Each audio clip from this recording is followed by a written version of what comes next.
Sadgurunath Maharaj ki jai, Mahayogi Swami Umanand Saraswati ki jai. Today I am tempted to tell a story. I don't know, somehow the concept of stories interests me. And quite a few people, they send back some notifications about liking them. So I would like to tell you all a very nice story. It just enhances our understanding about Guru, about the approach in India towards Guru. So here's a very nice story. Once a Guru was traveling with his followers. There were about 8 to 10 of them, and they were traveling. So as they came near a lake, a small lake, and Guru went there and took a mouthful of water, drank it, and he also swallowed 1 or 2 fish. And then along with that, the devotees were, well, why not? If the Guru can do it, why not us? So they also drank water and they enjoyed the fish. And now, further afterwards they went for a walk. They went further away. And as they entered into a new place, there was a little dry river there. The river was there, the basin was there, but the river was dry. So, a little dry. So, Guru, again what the Guru does is, he throws the water and he also throws the fish in it, which are alive. And then he looks at his devotees and he looks at them, expecting them to do the same. Now, of course, they have eaten away the fish, so there is no question of them trying to throw fish with the water. Normally, people love to do what the Guru does. Most of us have ended up starting with imitating Guru and slowly, gradually understanding the meanings behind Guru's actions. I also come as one of the devotees in that. And it takes a long time to realize the activities which are done by the Guru. They are normally different. They are motivated with a different reason. Well, it's part of the training, so don't have to worry about that. This is one story. And there's another story which I would like to tell here. It's supposed to be from Punjab.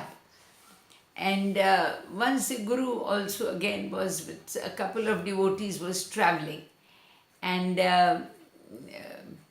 one of the devotees said that, Master, I am very thirsty and I need some water and I cannot move on without water.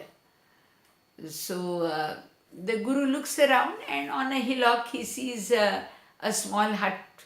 And so he says, why don't you go up and get some water? I'm sure a person who has put up a tent must have some arrangement about water. So the devotee goes up and knocks at the door, and there is a saint sitting there. So he says, sir, I am thirsty, could I have some water? So he says, how come you have come here? So he says, no, I am actually traveling and I have my master and some of my friends are with me. So we are all thirsty. So the saint on the hillock just pulls a prank and he says, you have a master with you? It's a spiritual master. And how come then you need help from me? You tell your master to make the arrangement for the water. So the devotee feels very humiliated, and he comes down to his master, and he is just with a crestfallen face, and he is with his head bent low. So the master says, "What happened? Uh, what happened? You were supposed to, did you get the water?" So he says, "No, sir." But he says, "It's all right, let's move on." So he says, "No, no, I need to know what happened." So he says,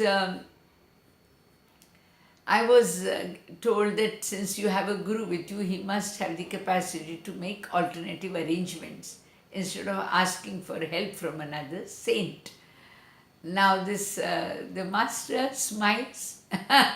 He smiles, and what he does, he just looks up at one of the big boulders on the hillock, and with his probably with his visual strength, just makes the boulder move from there and rush down with great speed.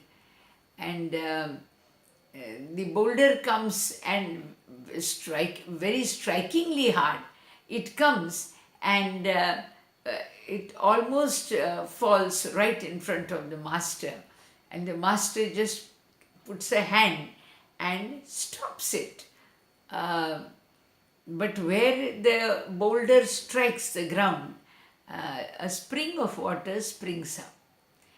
And he looks at the devotee and he says, "All right, go ahead and drink it." And suddenly the person on the hillock, he comes out and he says, "What have you done? The source which was to give me water here has stopped." Now, friends, as I told you, I love to hear some such stories, so that I have my. I'm not going to worry about the miraculous part of it, but I want to believe that there is a power which is able to meet our requirements as and when we need. The power of the power above us has to try and fill in. And if there is any problem in the world, there has to be a solution for sure. Now we have to be fortunate enough for that solution to come to us. If it is a creation made of God, made by God, and made by His intelligence, there cannot be a single problem which does not have a solution. Just keep your fingers crossed that if you have a problem, the solutions will come to you. Yes, and that is called the universal grace, the benevolent power, where the answers reach mankind and to solve his problems. Friends, this is Swami Radhikananda from Pune.